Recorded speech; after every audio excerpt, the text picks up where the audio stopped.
রমজান মাস শেষের দিকে ঈদ সমাগত। আজকে চায়না থেকে ফেরার কথা আমাদের প্রধান উপদেষ্টা ডক্টর মোহাম্মদ ইউনূসের।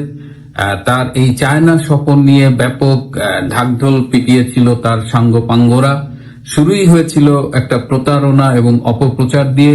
বলা হয়েছিল ডক্টর ইউনূসকে নেওয়ার জন্য চায়না থেকে চার্টার্ড বিমান পাঠানো হবে। চায়না থেকে চার্টার্ড বিমান এসেছে ঠিকই, কিন্তু এই চার্টার্ড বিমানের ভাড়াটা কিন্তু বাংলাদেশ সরকারই দিয়েছে। অর্থাৎ নিজেদের কোনো বিমানে না গিয়ে তিনি 57 জন সফর সঙ্গী সহ চায়না সাউদার্ন এয়ারলাইন্সের বিমান ভাড়া করেছেন। শুরুতে এই প্রতারণা, আরো বেশ কিছু প্রতারণা হয়েছে, যেমন চীন থেকে 4টা সমুদ্রগামী জাহাজ কেনা হবে।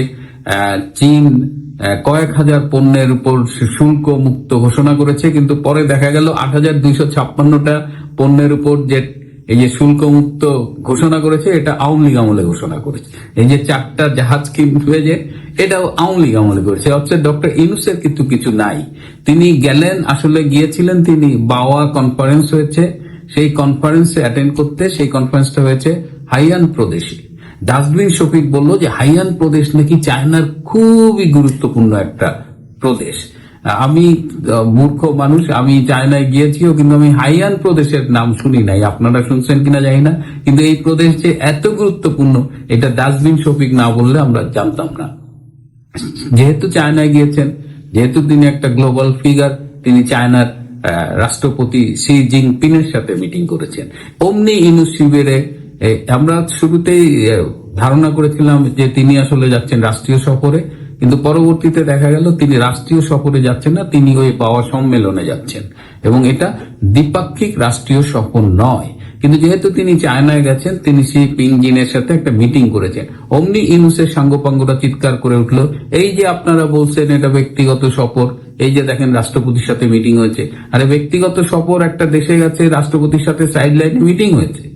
এর আগে এই যে আমেরিকার যে জাতিসংঘের সম্মেলনে যায়, সেখানে জো বাইডেনের সাথে ডক্টর ইউনূস দেখা করেছিল, that was also side line meeting, সেটাও দ্বিপাক্ষিক সফর ছিল না। দ্বিপাক্ষিক সফর বাংলাদেশের যে কোনো সরকার ক্ষমতা এলে সাধারণত এই সফরটা তারা শুরু করে ভারত দিয়ে। ডক্টর ইউনূসও চেষ্টা করেছিলেন ভারতে রাষ্ট্রীয় সফরে যেতে, কিন্তু ভারত তাকে না বলে দিয়েছেন। ভারতকে আপনি সকাল বিকাল গালাগালি করবেন, হ্যাঁ, ভারতের প্রধানমন্ত্রীকে আপনি চা বিক্রেতা বলবেন, এবং আপনাদের নোবেল লরিয়েট প্রধানমন্ত্রী তো চা বিক্রেতা তো আপনার সাথে দেখাই করে না। আপনি ওই নোবেল, এত বড় নোবেল লরিয়েট আপনি, যে ভারত আপনাকে, আপনি যে ভারত সফরে যাইতে চাইলেন, ভারত সিম্পলি সেড নো।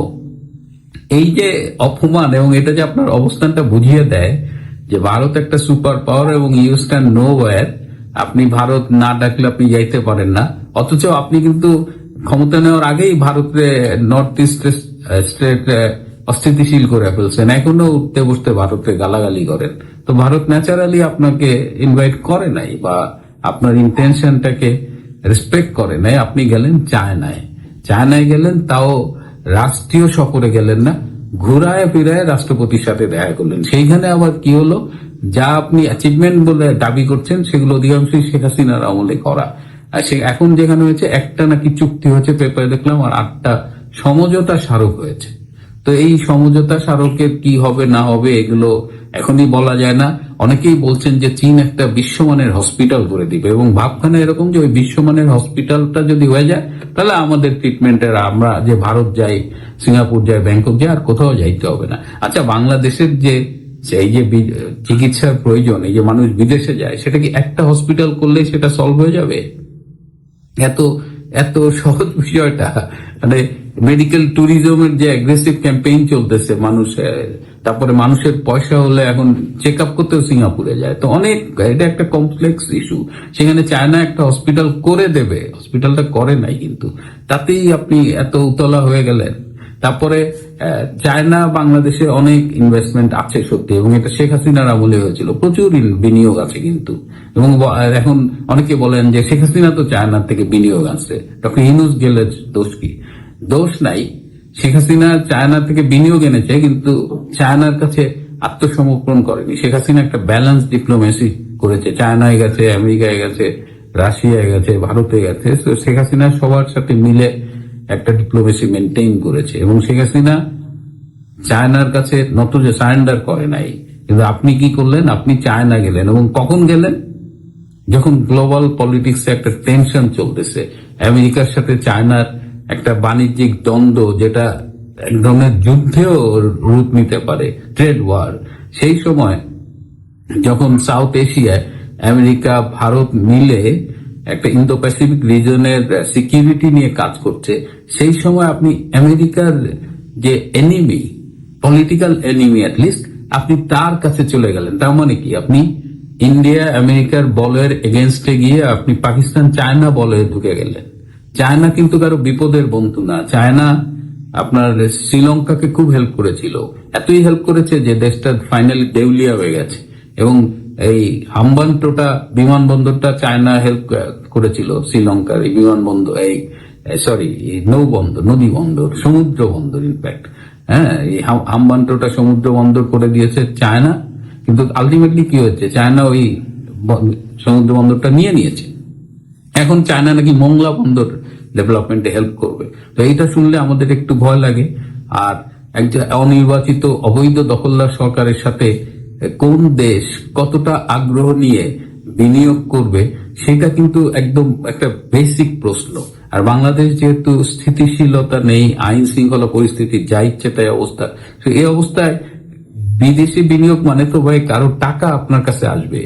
তা আপনার দেশে কে টাকাগুলো দিবে যে টাকার কোনো নিরাপত্তা নাই? সো বিদেশি বিনিয়োগের এটা তো একটা মানে বলাই যায় না।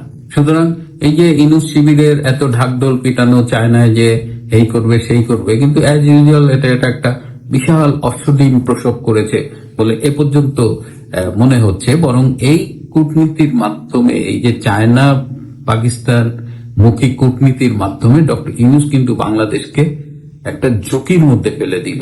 এবং আমেরিকা দেখছেন যে আমেরিকার একজন জেনারেলের নেতৃত্বে সামরিক টিম এসেছে, আর্মি টিম এসেছে।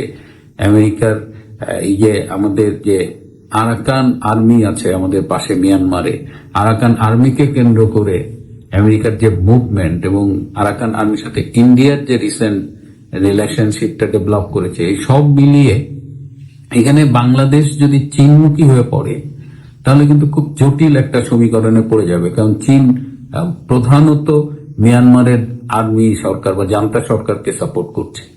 চীন হয়তো খোলা বাজারে বা ব্ল্যাক মার্কেটে আরাকান আর্মির কাছে অস্ত্র বিক্রি করে, that's a different equation, but diplomatically সে মিয়ানমারকে সাপোর্ট করছে। সো এই জায়গাটায় বাংলাদেশ নিরপেক্ষ থাকবে না আমেরিকা ইন্ডিয়ার যে অ্যালায়েন্স তার সাথে কাজ করবে, নাকি চায়না পাকিস্তানের অ্যালায়েন্সের দিকে যাবে?